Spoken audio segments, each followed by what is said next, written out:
옛사람 벗으라는 거죠. 옛사람의 모습. 옛사람의 모습이 어떤 모습인가에 대해서 22절 말씀해 보면, 이 에베소 4장 22절 말씀해 보면 그대로 나와 있죠. 4장 22절에 유혹의 욕심을 따라서 썩어져 가는 그러한 모습들. 이게 옛사람의 모습입니다. 육신적이고 세속적이고 또 하나님의 자녀답지 못한 그러한 모습들, 이거 이제 벗어야 되는 것이고, 또 24절 말씀해 보면 이제 하나님의 형상을 지닌 하나님의 DNA를 가지고 있는 하나님의 자녀다운 모습으로 새 사람을 입어야 된다라는 거죠.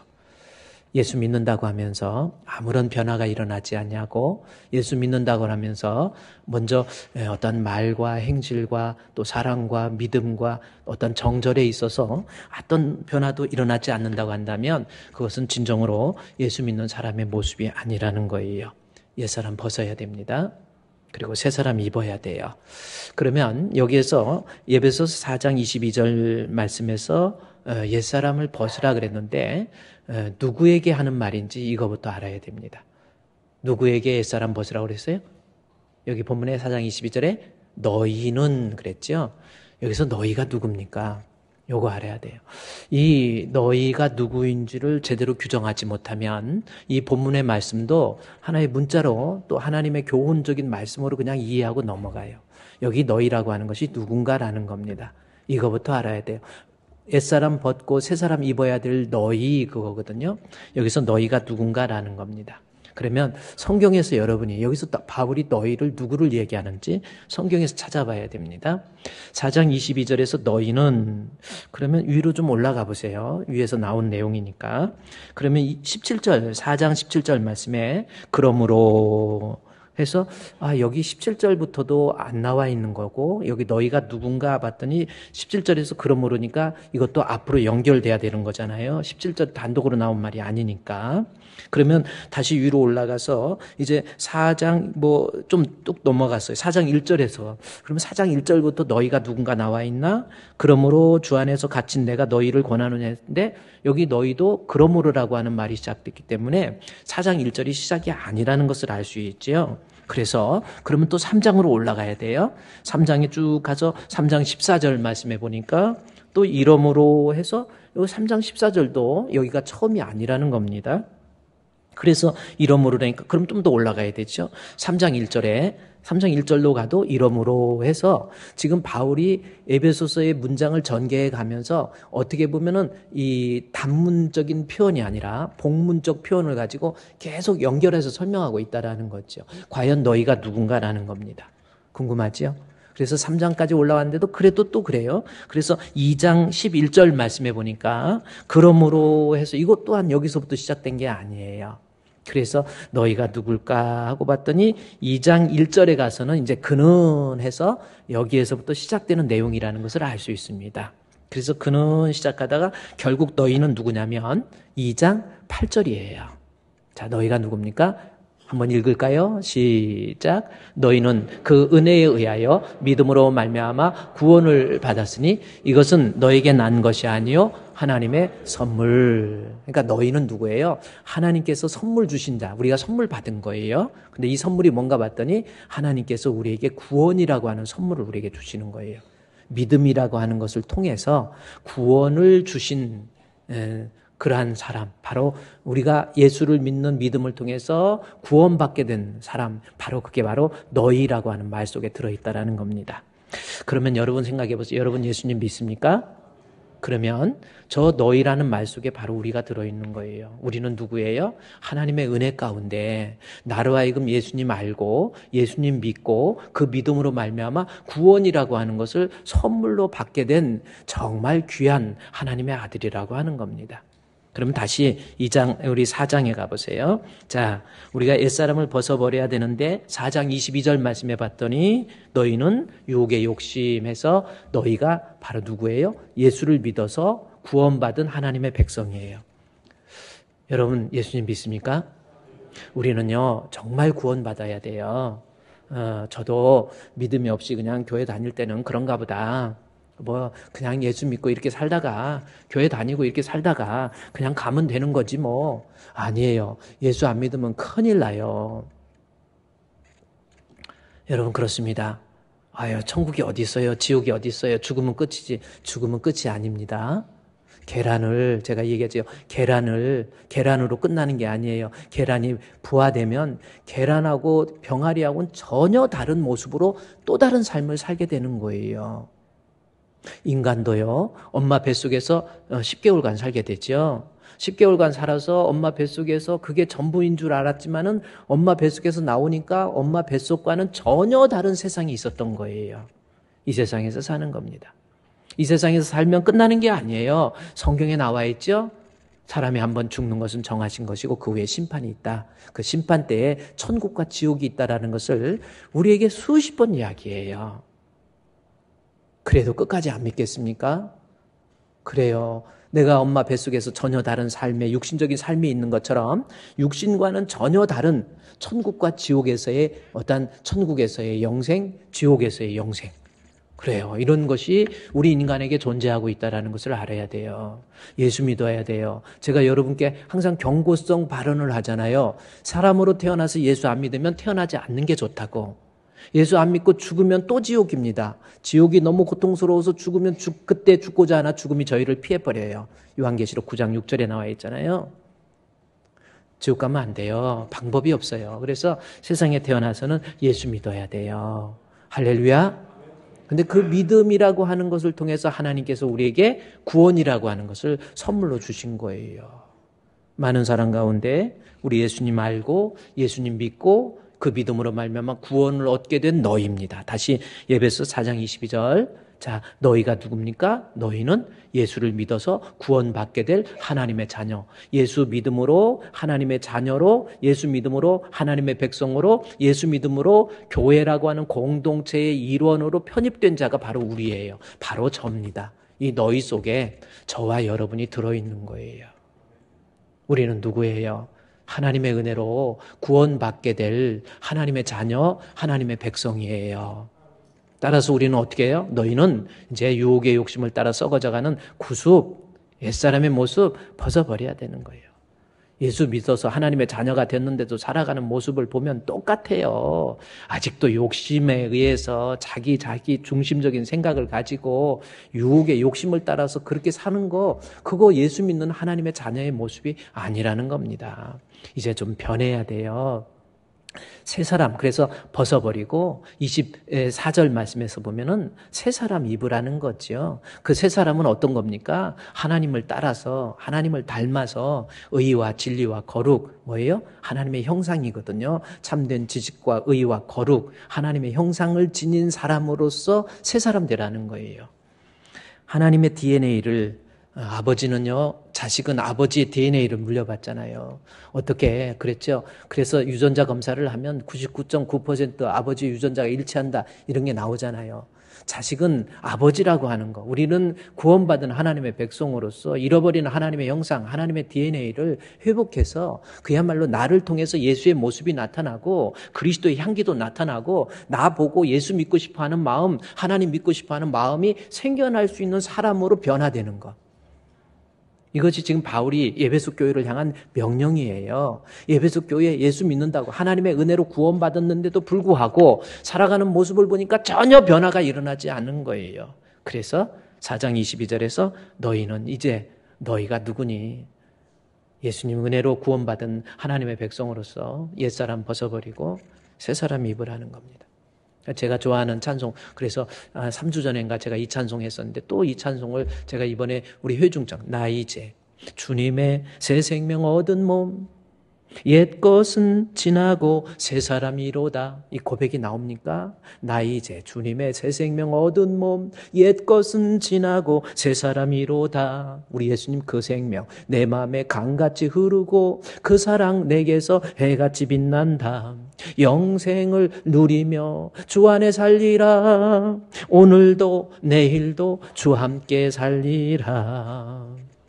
주님 따라가는 길이 좀 힘들어도 우리는 하나님의 자녀니까 힘들다고 불평하고 원망하고 짜증내면서 툭하면 오해하고 불평하면서 신앙 안에서 떠나고 이거 아니에요. 우리는 하나님의 자녀의 DNA를 회복해야지요. 잘 배워서 회복해야 되잖아요. 내가 주님 믿는 길이 힘들어도 주 따라 가는 길 험하고 멀어도 할렐루야 찬송을 부르며 뒤따라가리라. 아멘. 그래요. 힘들어도 어려워도 내 비위에 좀 안 맞아도 내가 좀 억울해도 그래요. 좀 내 육신적으로 좀 불편해도 피곤해도 내가 예수님 내 안에 모시고 주 따라 가는 길 험하고 멀어도 찬송을 부르며 뒤따라가리라. 그랬죠? 찬송 부르면서 좀 뒤따라가는 거예요. 그렇죠. 우리 그게 바로 새 사람을 입는 성도의 모습입니다. 저와 여러분 우리 주님 만날 날이 가까울수록요 이 땅에 살면서 내 자신이 하나님의 잃어버리는 하나님의 형상을 자꾸 회복하세요. 그 회복의 방법이 뭔지 아십니까? 어떻게 해야 내가 잃어버린 하나님의 형상 회복하지요? 거기 나와 있죠. 20절 말씀에 나와 있잖아요. 에베소 4장 20절에 오직 너희는 그리스도를 그같이 배우지 않았다라는 거죠. 배우면 됩니다. 어떻게 배우는 거예요? 21절 말씀에 그 안에서 진리가 예수 안에 있는 것처럼 예수 안에 있는 진리를 그에게서 뭐하고? 듣고 그랬죠. 하나님 말씀 자꾸 듣고 그 다음에 그 안에서 가르침, 주의 종의 가르침도 받고 이래서 제대로 배우면 우리가 옛사람은 벗어버리고 새사람 입을 수 있는 하나님의 DNA를 회복할 수 있는 성도가 될 수 있다는 거죠. 잘 배우세요. 배움의 방법은 저기 본문에 나온 것처럼 우리 21절에 나온 것처럼 자꾸 들어야 돼요. 말씀 듣는데 소홀하지 마세요. 제가 여러분 살리는 길이 그 길이에요. 예배에 힘들어도요. 예배 시간 빠지지 말고요. 예배 시간 참석해서 이건 죽고 사는 문제란 말이에요. 말씀 듣고 그래요. 그리고 가르침도 좀 받고 목사님이 이렇게 이야기하면 이렇게 좀 집사님 열심으로 믿음 생활해야 됩니다. 열심히 이건 아닙니다 하고 가르쳐주면 이해하고 받아들여야지 자기 고집, 자기 생각, 자기 육신적인 욕심 못 버리고 끝까지 고집 부려서 결국은 인생 그게 잘 사는 게 아니에요. 육신 망할 때 영원 망하는 불쌍한 사람이 되어서는 안 된다라는 거죠. 자꾸 말씀 듣고 가르침 받으세요. 주의 종의 가르침에 잘 따라와서 그래서 우리가 새 사람을 입으면 우리는 하나님 앞에 정말 구원받은 하나님의 백성으로서 인정받는 성도가 된다라는 거지요. 그러면 이제 봅시다. 여기 22절에서 옛사람 벗어버리고 24절에서 새사람 입으라고 그랬죠. 하나님의 형상 회복하라는 겁니다. 하나님의 DNA가 우리 가운데 삶을 통해서 우러나오게 만들으라는 겁니다. 그 구체적인 모습이 25절에 나와 있는 거예요. 그런즉 하면서 이제 구체적으로 내가 제대로 배워서 회복해야 될 하나님의 DNA, 하나님의 형상이 뭔가는 거예요. 네, 구체적으로 배워서 회복해요. 첫 번째가 뭡니까? 그런즉 뭐예요? 거짓을 버리라는 겁니다. 이 말씀이에요. 이 말씀에 대해서 제가 지난주에 요한 1서를 통해서 얘기했어요. 거짓을 버리래요. 여러분 거짓 버리세요. 거짓이면 뭐 거짓말하고 나쁜 짓하고 뭐 이런 모습만 말하는 게 아니에요. 여기서 거짓은 특별히 거짓을 버리고 각각 그 이웃으로 더불어 참된 것을 말하라 그러면서 이는 우리가 서로 지체가 됨이니라 라는 거죠. 여기서 지체가 뭡니까? 이게 무슨 뜻이에요? 우리는 서로 지체가 된다는 게 뭐예요? 여기서 지체는 에베소 4장 16절 말씀에 보면은 지체가 뭔지 나와 있어요. 여기서 그의 지체의 분량대로 나오죠. 교회의 머리 대신 예수 그리스도, 교회의 몸 대신 주님의 몸에 붙어있는 우리 지체를 얘기하는 거거든요. 그래서 여기 4장 25절 말씀에서 옛사람 버리라고 하는 것은 서로 지체, 교회 안에서 다시 말해서 교회 제가 그랬죠. 예수를 믿어서 하나님의 자녀가 되고 예수를 믿어서 하나님의 백성이 되고 예수를 믿어서 교회의 공동체의 일원으로 이렇게 흡수된 사람이 우리의 본질이 우리라고 그랬잖아요. 그래서 이것은 우리 지체다 교회 안에서의 거짓을 버리라는 거지요. 성도들이 범하기 쉬운 거짓, 그걸 지금 바울이 얘기하는 거예요. 우리 성도들이 믿음 생활하면서 교회 다니면서 쉽게 범하기 쉬운 거짓이 무언가를 제대로 알고 그 거짓 버리라는 거예요. 여러분이 반드시 버려야 될 거짓이 뭔지 한번 생각해 보세요. 그러면 이 거짓이 뭔지에 대해서 오늘은 요한복음 8장으로 한번 내려가 보면 이 요한복음에서 이 거짓이 뭔지에 대해서 우리에게 설명해 주고 있는 책이 요한복음입니다. 자, 요한복음 8장에 가볼까요? 요한복음 8장 여러분이 성경 넘겨봐야 됩니다. 자, 우리가 버려야 될 거짓의 모습. 요한복음 8장 44절에 있는 말씀입니다. 요한복음 8장 44절. 자, 우리 성도로서 버려야 될 거짓의 모습이 뭔지 이거 제대로 알아요. 우리가 이 거짓을 본인이 잘 모른단 말이에요. 그러면 여기에서 거짓이 뭔지 한번 좀 살펴보도록 하겠습니다. 성경에서 말하는 지금 요한이 지적하고 있는 우리 성도들이 범하기 쉬운 거짓의 내용이 뭔가를 오늘 본문을 통해 살펴봐야 돼요. 8장 44절 이 본문을 여러분이 한번 이 시간에 먼저 이해를 해야 됩니다. 요한복음 8장 44절. 자, 이 요한복음은 누가 쓴 거예요? 요한이 쓴 겁니다. AD 90년에서 95년 사이에 다른 성경 AD 70년 이전에 다 쓰여졌는데 약 20년 후에 쓴 책이 요한복음입니다. 자, 그런데 여러분 요한복음 마태, 마가, 누가 요한복음을 사복음서라고 합니다. 그리고 마태, 마가, 누가복음을 공관복음서라고 합니다. 자, 그런데 여기서 우리가 한번 생각을 해봅시다. 요한복음을 이해할 때 어떤 관점에서 성경을 봐야 되느냐 이것이 중요한데 예를 들어서 마태복음은 그 대상이 누구를 위해서 쓴 책입니까? 마태가 누구를 대상으로 쓴 책이에요? 뭐 족보가 마태복음 누구를 낳고 아브라함과 다윗의 자손 예수 그리스도의 세계라 해서 족보가 쭉 나오죠. 그래서 마태복음은 족보에 아주 목숨을 걸고 있는 유대인을 향해서 쓴 책이에요. 그래서 마태복음의 독자는 대상은 유대인입니다. 그래서 마태복음은 유대인을 위해서 쓴 책이다라는 겁니다. 마가복음은 누구를 대상으로 쓴 책일까요? 이거 알아맞추면 다음 주에 한번 빠질 수 있는 쿠폰을. 이 쿠폰은 좀 그런가? 새벽기도 몇 번 더 드릴 수 있는 쿠폰을 좀 드려야 될 것. 자, 마가복음은 누구를 위해서 쓴 책이에요? 누가 대상입니까?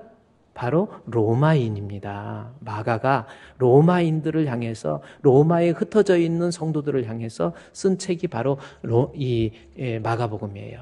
그러면 마태, 마가, 누가복음은 누가 대상이에요? 누가가 헬라인입니까? 유대인입니까?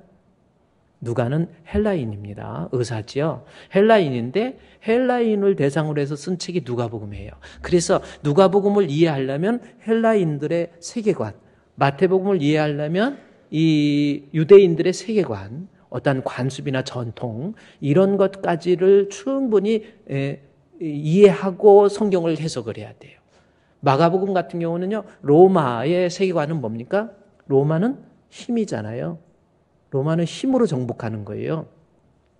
헬라는 지혜. 그래서 로마가 힘으로 헬라를 정복했지만 헬라는 지혜로서 로마를 정복한 거예요. 그래서 로마가 다스리는 그 지역에 헬레니즘이 나온 겁니다. 어쨌든 이렇게 그 대상을 제대로 이해해야 되는데 요한복음의 대상은 누구일까요? 누구를 놓고 쓴 책이에요? 요한복음은 바로 전 세계 사람들. 이제 요한이 나이가 들어서 AD 다 70년 이전에 같이 활동했던 선지자들, 사도들 다 죽고 본인만 지금 20년 더 산 거예요. 여기 있는 분들 다 죽고 혼자만 백발이 성성하게 살아서 다닐 분이 누가 있을까? 이런 생각도 해보는데 어쨌든 요한이 인생을 마감하면서 순교를 앞두고 반모섬에 유배되어 있다가 그때 쓴 책이 요한복음, 요한 1, 2, 3서 그다음에 요한계시록이라는 책입니다. 그러니까 20년의 간격이 있는데 그러면서 가만히 생각해 본 거예요. 마태복음, 공관복음에 있는 내용들을 주석하는 책이 요한복음이에요. 그래서 요한복음은 상당히 주석적인 의미가 많이 있습니다. 그러면서 이 요한복음에서는 마태복음, 마가복음, 누가복음을 잘 설명해 주는 책이 바로 이 요한복음이다라고 하는 것을 얘기해요. 자, 그러면 우리가 교회 안에서 버려야 될 거짓이 무엇인지를 요한복음 8장 44절 말씀부터 먼저 이해를 해야 돼요.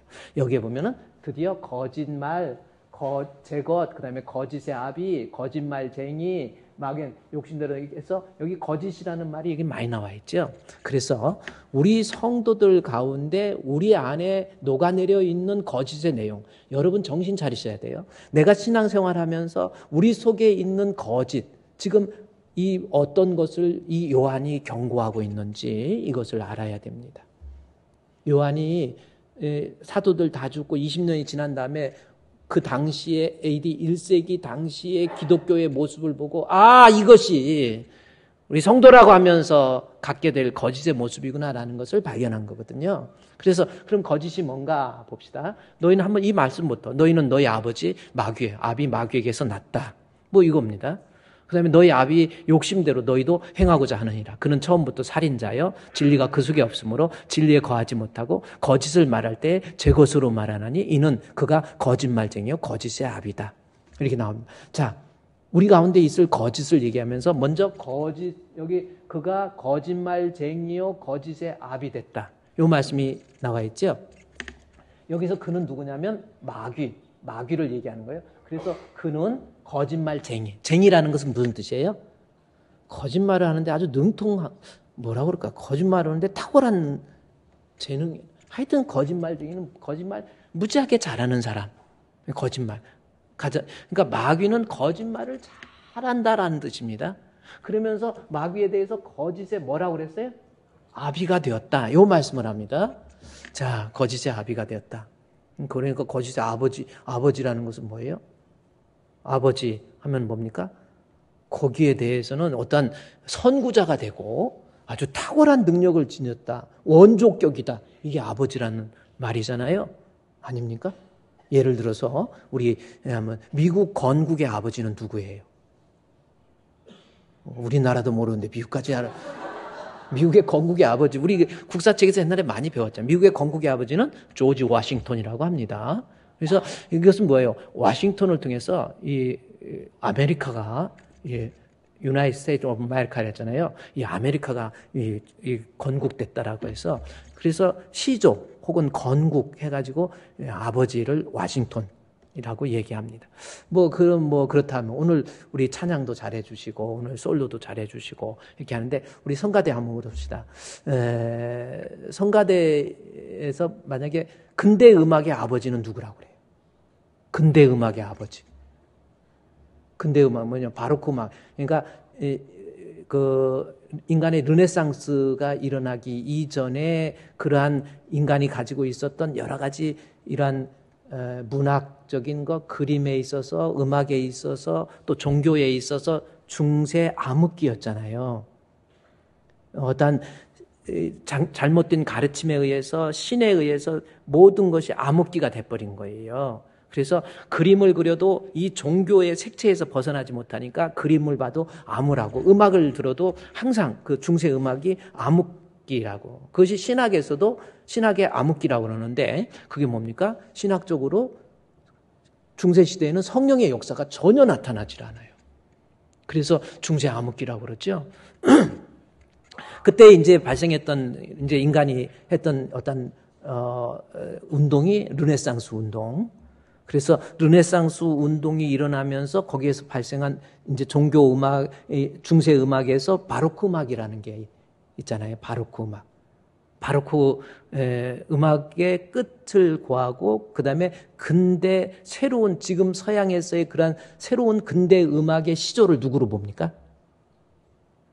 몰라요? 음악 바흐라고 합니다.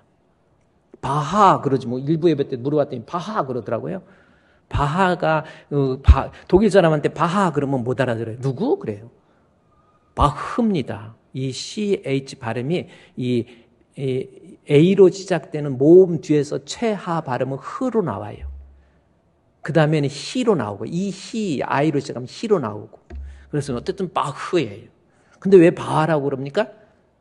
일본 애들이 우리를 망쳐놨어. 쟤네들 자꾸 우리를 망치고 오염수로 막 우리 망치게 하려고 그러고 막 일본 애들이 우리를 좀 망쳐놓은 거예요.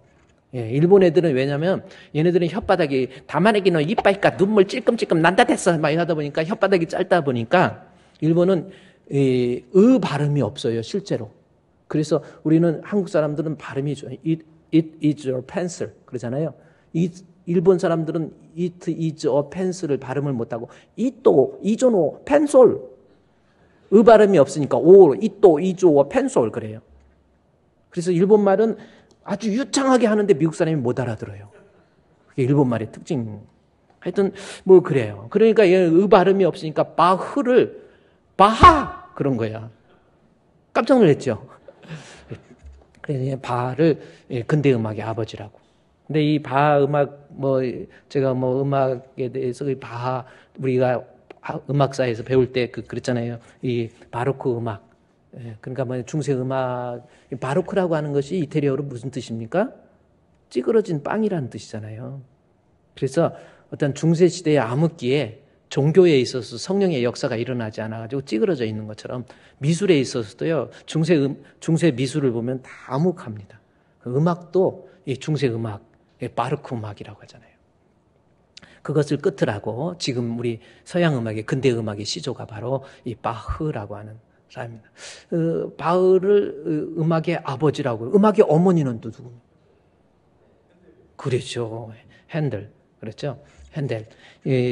이 핸델인데 이 핸델을 같은 1683년도인가 둘이 아마 비슷한 때에 태어난 사람인데 핸델 같은 독일 사람으로서 핸델이 그 바하의 영향을 많이 받죠.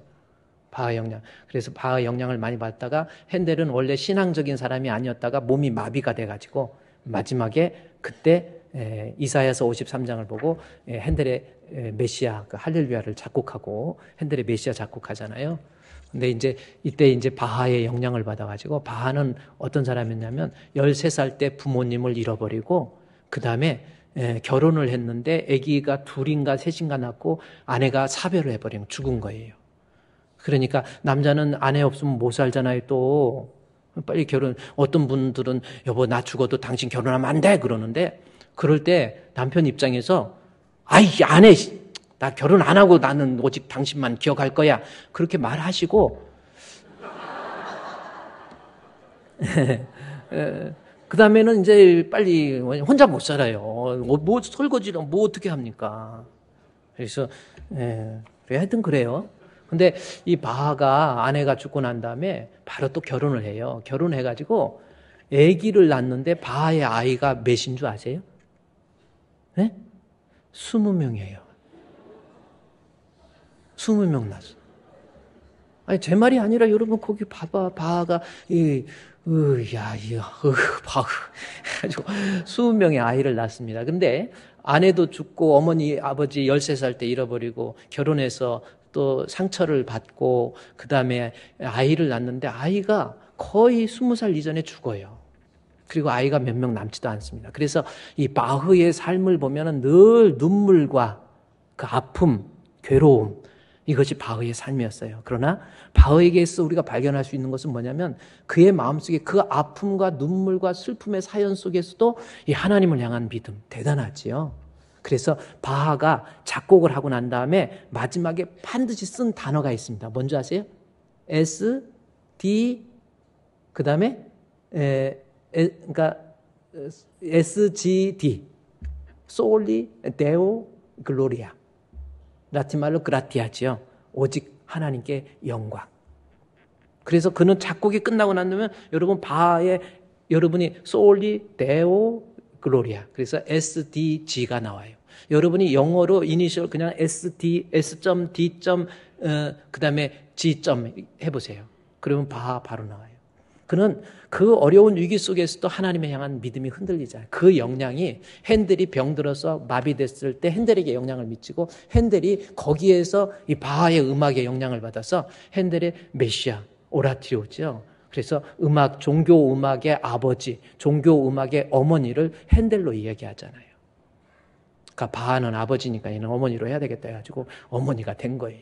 그래서 핸델의 메시아는 뭡니까? 오라토리오를 만들죠. 오라토리오라는 게 뭐예요? 작곡을 해서 작사의 내용을 성경 가지고 작사한 거예요. 그것을 오라토리오라고 합니다. 그래서 핸델의 메시아.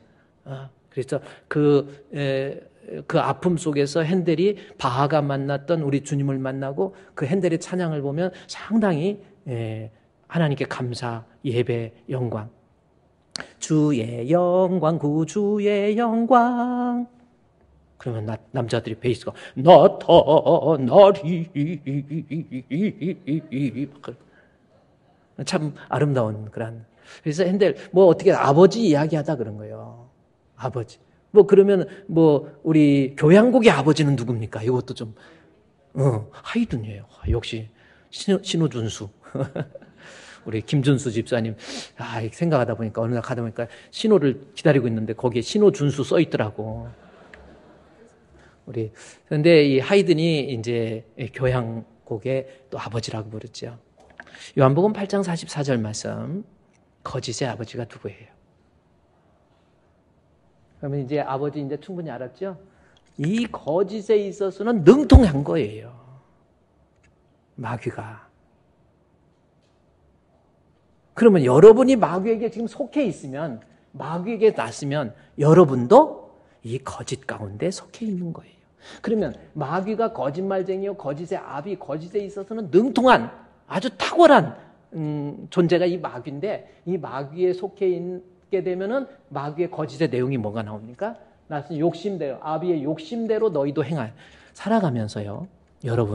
여러분이 만약에 욕심이라는 것은 육신적이고 영적인 거에 대한 관심이 없어요. 교회를 다니지만 마귀에게 속해 있으면서 거짓의 모습이 뭡니까? 성도로서의 거짓이 뭐예요? 살아가면서 그저 돈, 육신, 세상적인 거, 물질적인 거 이런 것만 머릿속에서 생각하면서 살아요. 그러면서 자기 성도래요. 마귀에게 속해 있으면 늘 영적인 것 먼저 생각 안 해요. 하나님의 뜻대로 그런 근심 안 합니다. 내가 어떻게 믿음 생활 잘할까? 어떻게 내가 하나님 앞에 좀 더 정직해질까? 이런 거에 대한 고민 없어요. 마귀에 속해 있으면 자기 욕심, 육신의 욕심대로 행하게 되는 거예요. 마귀는 기가 막힙니다. 그러니 여러분이 한번 생각해요. 나 자신을 한번 하나님 앞에서 나와 하나님과의 X, Y 좌표상에 내 좌표는 어디입니까? 하나님께 소속되어 있습니까? 마귀에게 소속되어 있습니까? 여기 너게 낯으니라는 말을 얘기하면서 47절 말씀에 요한복음 8장 47절 말씀에 보면은 하나님께로 속한 자, 속했다 나오는 거예요.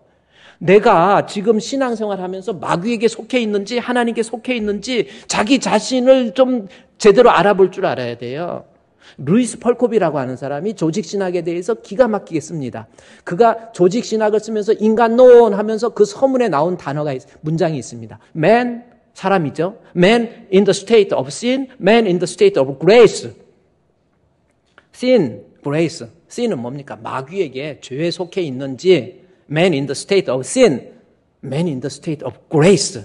하나님의 은혜 가운데 내가 속해 있는지, 내가 어디 소속되어 있는지. 예수 믿는다고 말하면서 마귀에게 속해 있으면 그것이 거짓말이라니까요.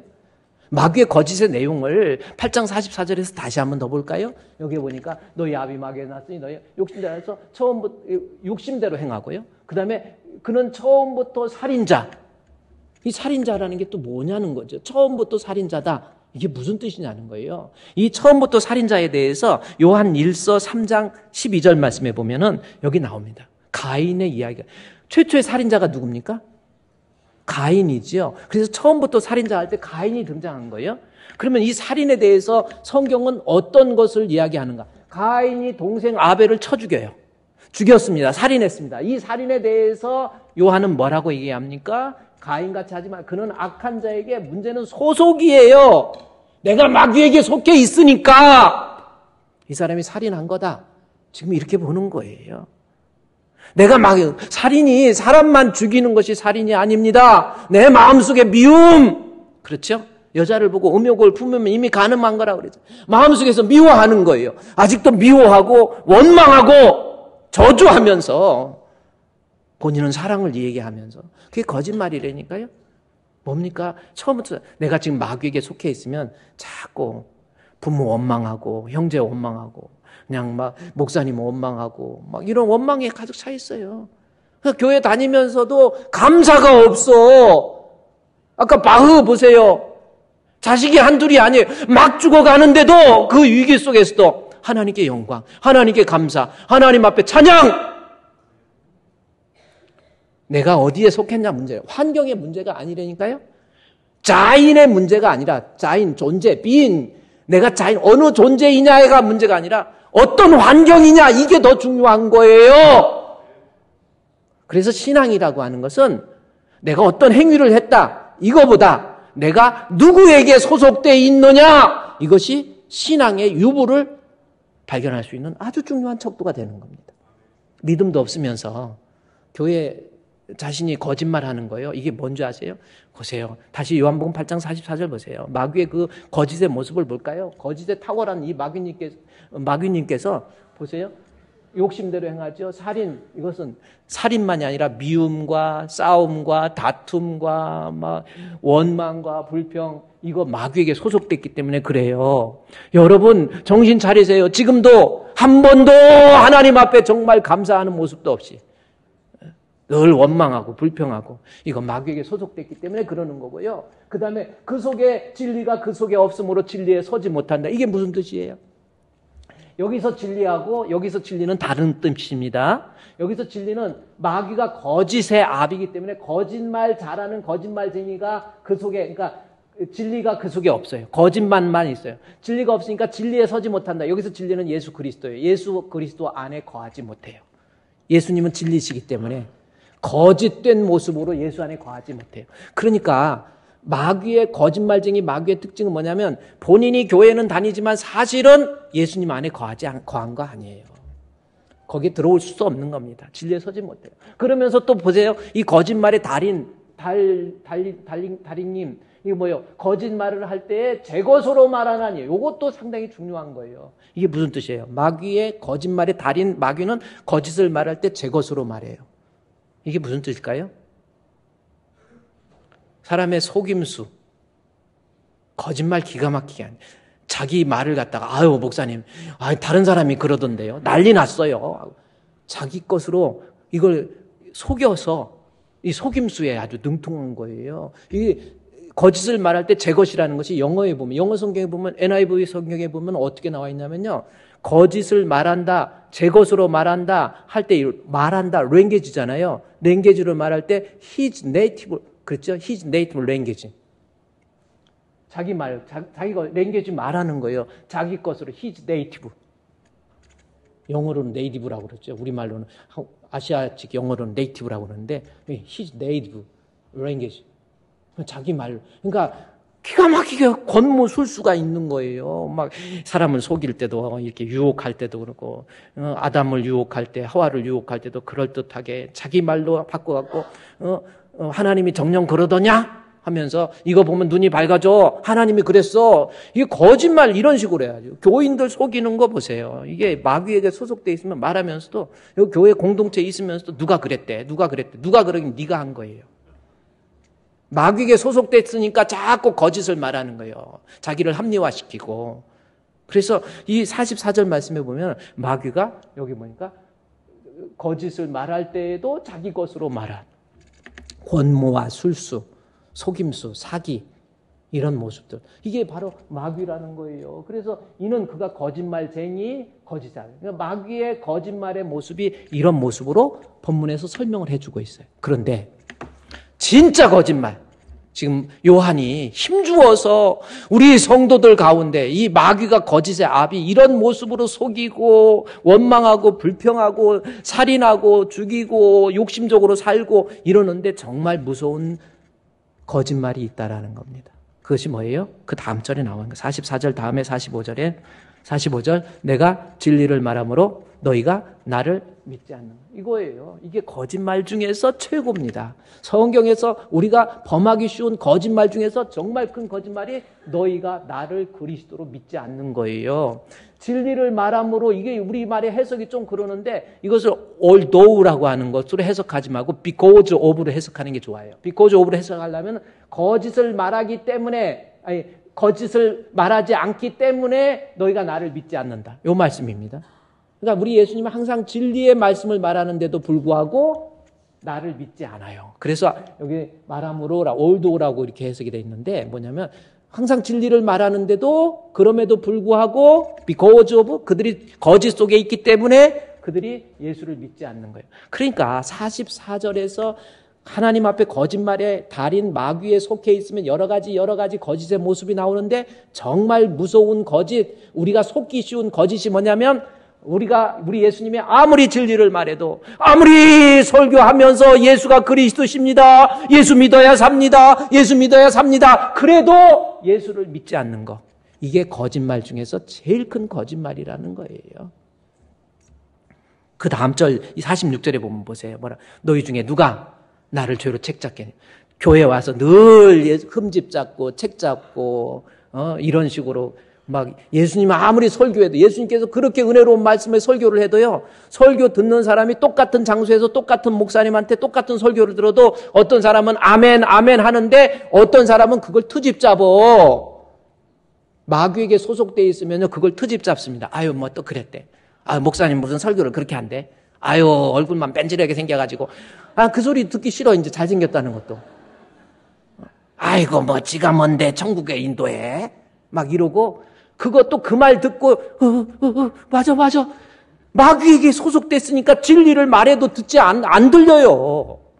너희 중에 누가 죄로 책 잡겠느냐. 그래요. 그러면서 내가 진리를 말하는데도 아무리 진리를 얘기해도 예수 믿으면 천국 갑니다. 안 믿어요. 천국과 지옥이 있습니다. 안 믿어요. 죽어봐야 알지. 또 이렇게 납니다. 진짜 죽어서 지옥 있고 천국 있으면 어떡하려고 그래요? 하나님 분명히 살아계신단 말이에요.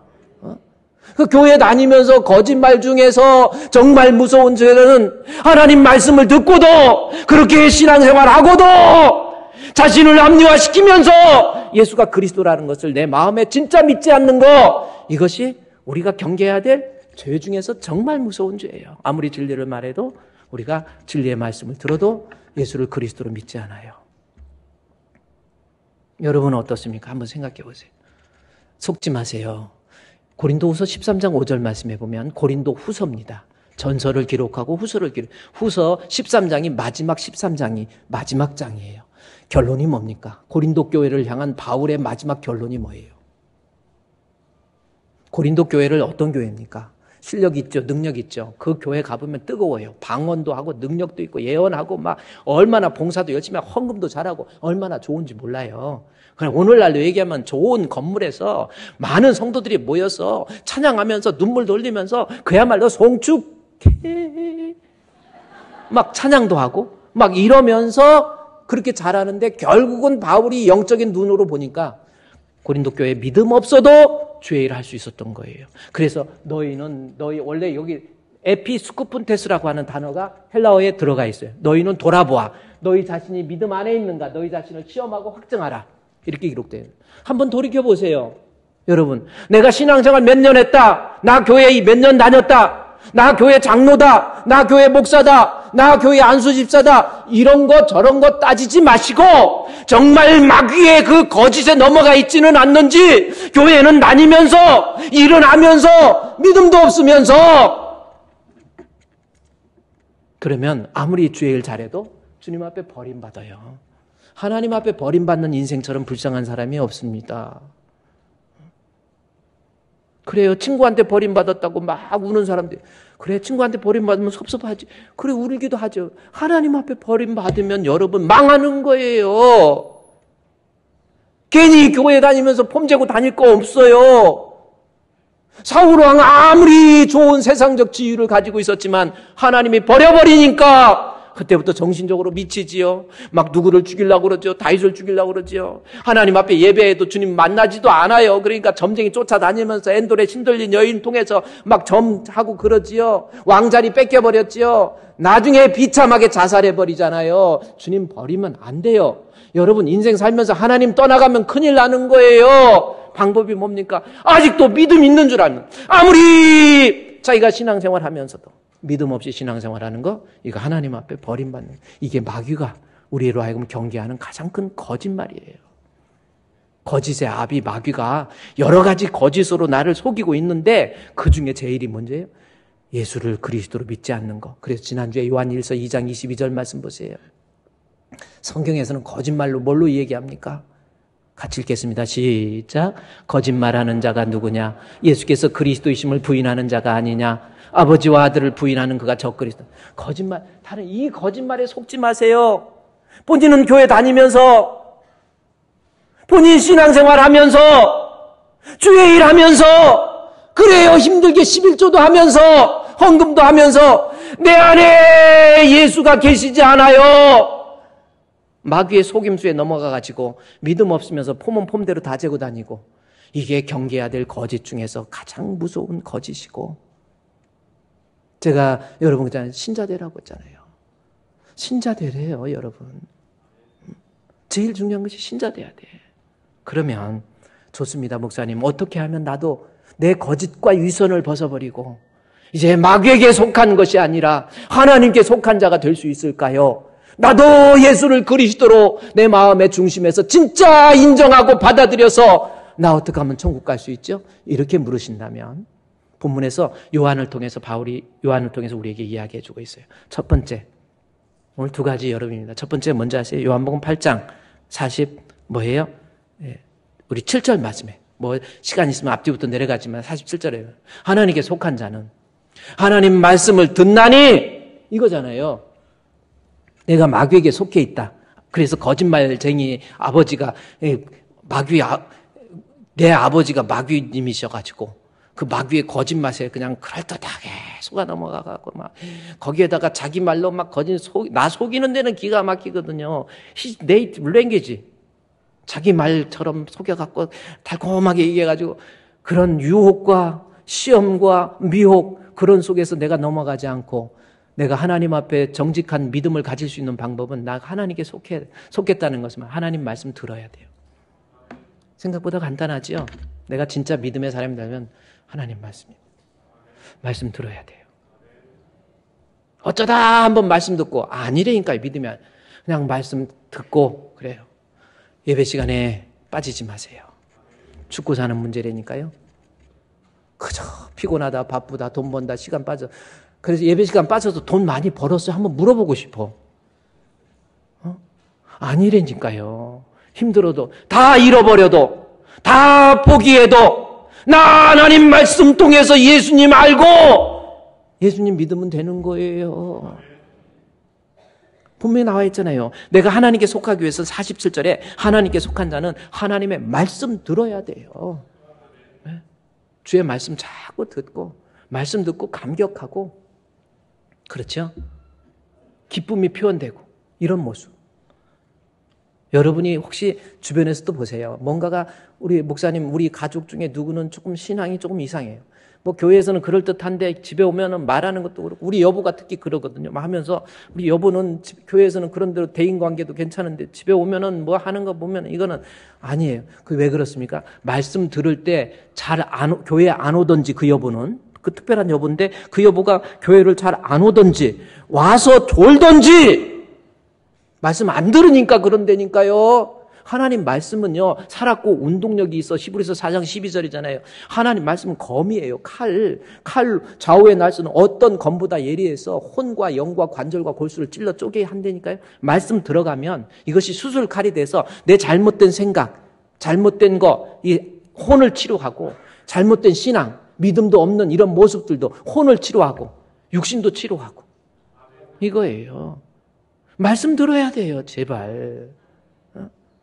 몰라도 좋아요. 그냥 오셔서 말씀 듣기 시작하면 어느 날 갑자기 하나님께서 은혜 주시기 시작해요. 예배 시간을 졸지 마시고요. 제가 그랬죠. 예배 시간 조는 사람 치고 내가 이쪽을 바라보는 건 이쪽에서 좀 많이 졸기 성가대 가운 입고 조는 사람이 일부 극렬 성가대원들 중에 이 가운 입고 졸면 저러면 안 되는데 내가 보기에 민망하죠. 지금 눈 떠서 늦어요 이제. 여러분 위해서 그러는 거예요. 정말 이건 죽고 사는 거예요. 예수가 진리이심을 하나님 말씀을 듣고 목사님 그럼 들으면 되나요? 근데요 중요한 것도 하나 있습니다.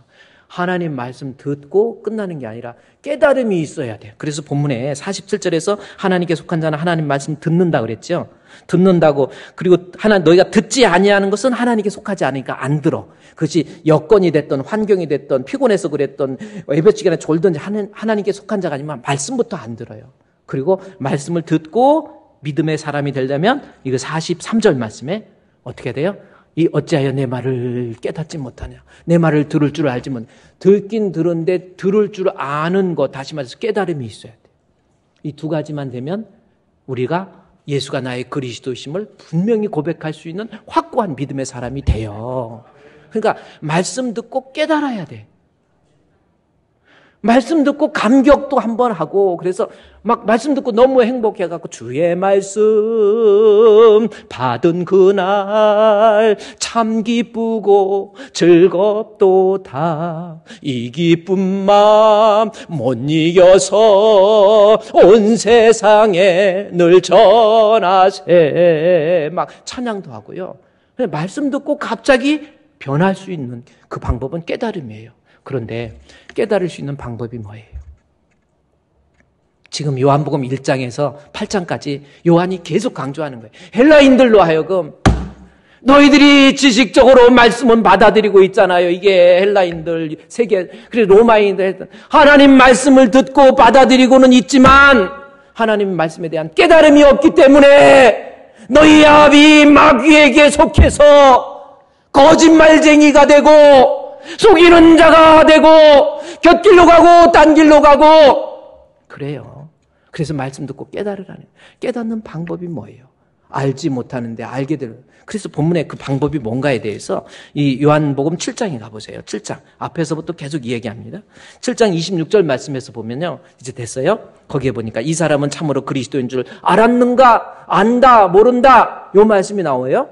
계속 강조합니다. 27절에 그러나 우리는 이 사람이 어디서 왔는지 아노라 하고 안다라는 말이 나옵니다. 마지막 줄에서 오시는지 아는 자가 없다 해서 안다, 모른다, 안다라는 말이 나오죠. 그 다음에 28절에 예수께서 성전에 가르치시며 와서 위쳐 너희가 나를 알고 내가 어디서 온 것을 알거니와 해서 너희는 그를 알지 못하나 너희는 아노니 해서 안다라고 하는 것. 다시 말해서 들었던 하나님의 말씀이 드디어 내게 인식이 되고 받아들여지고 깨달음이 되어서 내게 이 말씀을 통해서 구원 얻는 믿음을 가질 수 있는 그런 깨달음의 모습. 어떻게 하면 나도 알게 되냐는 거죠.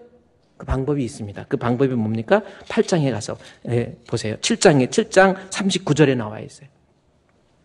갑자기 여러분 성경 요한복음 1자가 보면 갑자기 성령 이야기가 나와요. 여러분이 앞에 느닷없이 나오는 겁니다. 그래서 이게 왜 성령이 여기에 갑자기 개입하시지? 이런 생각을 할 수 있어요. 이유가 있습니다. 지금 이 성경을 쓰는 요한의 입장에서 강력하게 말하고 싶은 것이 우리는 예수에 대해서 잘 알지 못하고 내가 지식적으로 머릿속으로는 받아들였지만 예수를 그리스도로 영접하지 못하고 예수를 그리스도로 알지 못하고 예수를 나의 주로 영접하지 못하는 그러한 모습. 이유는 뭡니까? 우리 안에 있는 성령이 아직 그에게 계시지 아니하시느니라 그랬죠. 하나님 말씀 들을 때에 정말 중요한 것, 성령의 감화, 감동, 역사의 깨달음. 그래야 내가 진짜 믿음이 생기는 거예요. 이렇게 되면 여러분 반드시 믿음이 생깁니다. 그래서 오늘은요, 이 성령에 대해서 좀 더 얘기하고 있지만 오늘은요, 여러분 거짓말하지 마세요. 앞으로 우리 하나님 앞에 정직합시다. 마귀에 속해버리면 마귀는 거짓말의 달인이기 때문에 이 마귀에 속하면 별 희한한 거짓말이 다 넘어가 버려요. 막 속아 넘어가 버려요. 우리는요, 하나님께 속해요. 하나님께 속하면 뭐예요? 우리가 예수를 그리스도로 고백할 수 있는 사람이 되려면 하나님 말씀 듣고 성령을 통해서 깨달아야 됩니다. 듣고 깨달으면요, 여러분 우리는 구원을 얻게 돼요. 인생 어떻게 되는지 몰라요. 어저께도 뉴스 보셨죠? 서울 아산병원 우리나라에서 최고의 병원이잖아요. 그 병원 심장 흉부외과 의사 최고의 권위자 김병규 의사란가요? 그 의사 선생님, 그 교수님이 새벽까지 이 심장 환자 흉부내과 외과 의사이잖아요. 우리나라에서 권위자예요. 그 수술 새벽까지 수술하고 그다음에 언제 병원에 가야 될지, 뭐 심장 환자는 갑자기 급하잖아요. 그래서 언제 병원에 가야 될지 모르기 때문에 바로 옆에 집이 있는데 집에 가다 자전거 타고 오다가 그 자리에서 트럭에 치여서 직사해 버렸어요. 사람이 언제 죽을지 몰라요. 인생이 뭡니까? 예수 잘 믿으세요. 예수 잘 믿는 방법, 내 마귀의 거짓과 그 속임수에서 이겨낼 수 있는 방법은 말씀 듣고 말씀 통해서 깨달음이 됩니다. 깨달음이 임할 수 있는 저와 여러분이 되시기를 주의 이름으로 축원드립니다.